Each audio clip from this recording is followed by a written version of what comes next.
Сәлем баршаңызға, Айнұр асханасына қош келдіңіздер. Мен бүгін сіздерге екі түрлі фарштан осылайша етіп біріктіріп, духовкаға дәмді асымды жасап бөліскім келіп тұр. Менімен бірге болып, видеоның соңына дейін қарап, және лайктарыңызды басып кетуді ұмытпаңыздар. Бір-бірімізді қолдап отырайық. Ал алдымен бізге керекті тауықтың фаршынан 150 грамм салатын боламыз, және де сиырдың фаршынан 300 грамм салдым бұл жерде. Осыған енді керекті жуамызды, чесногымызды осы терканың көмегіменен майдалап аламыз.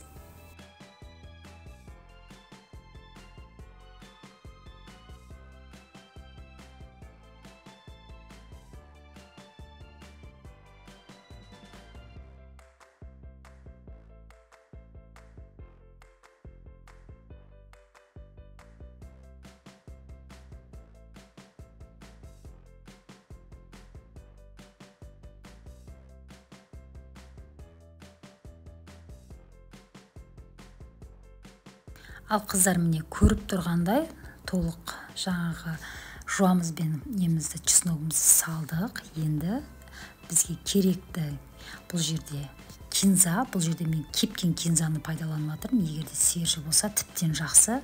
Қара бұрышымыздан саламыз. Көріп тұрғандай мына қасықтың бір жартысынан сәл аздау салып жатырмын. Және паприкамызды салдым, кішкене қызыл бұрыштан сеуіп жердім.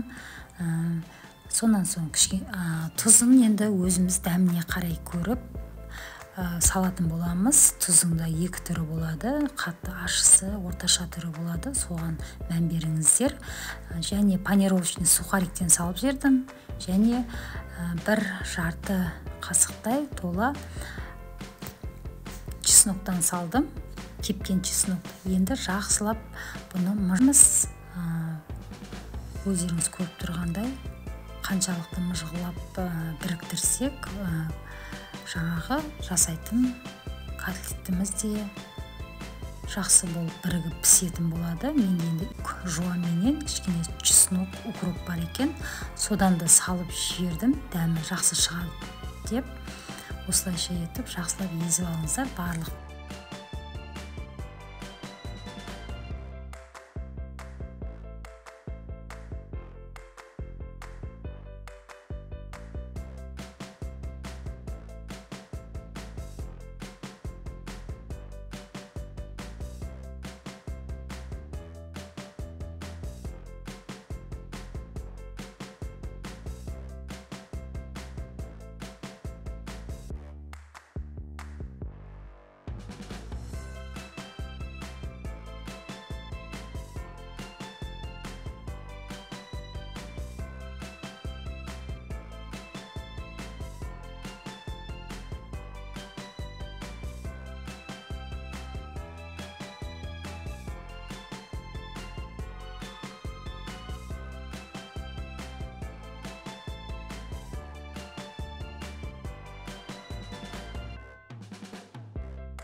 Ал қыздар, міне толық дайын болған фаршымызды шпажкаға осылайша етіп біріктіріп, енді мен бұл жерде баклажан және кабачкиден бірге араластырып пісірмекшімін духовкаға.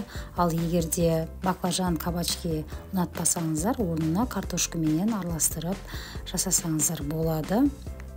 Енді барлығын осылайша етіп, көріп тұрғандай ірі етіп турап аламыз.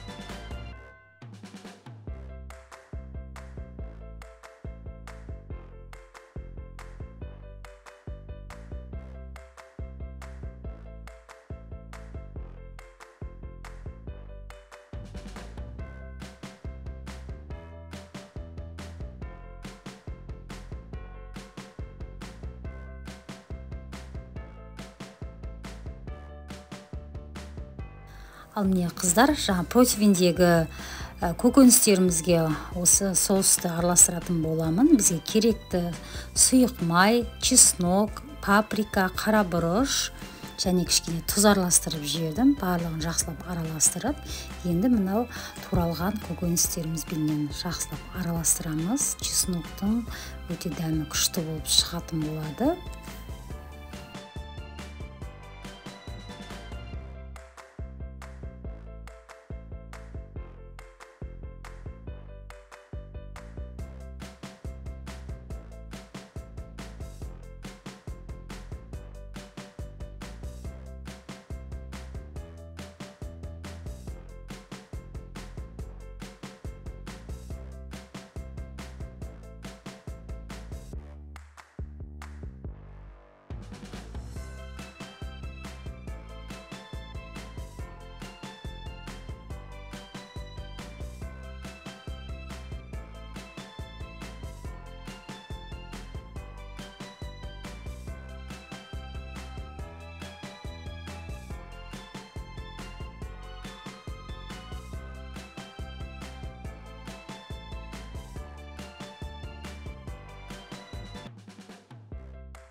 Ал қыздар, міне тамағымыз толық дайын болды. Енді тарелкаға салатын боламыз. Бұл жерде мен гарниріне баклажан менен кабачкиді пайдаландым. Өте дәмді болып шығады. Осылайша етіп үйлеріңіздегі балдарыңызға, отбасыңызға жасап берсеңіздер, өте сүйсініп жеп алады деген ойдамын.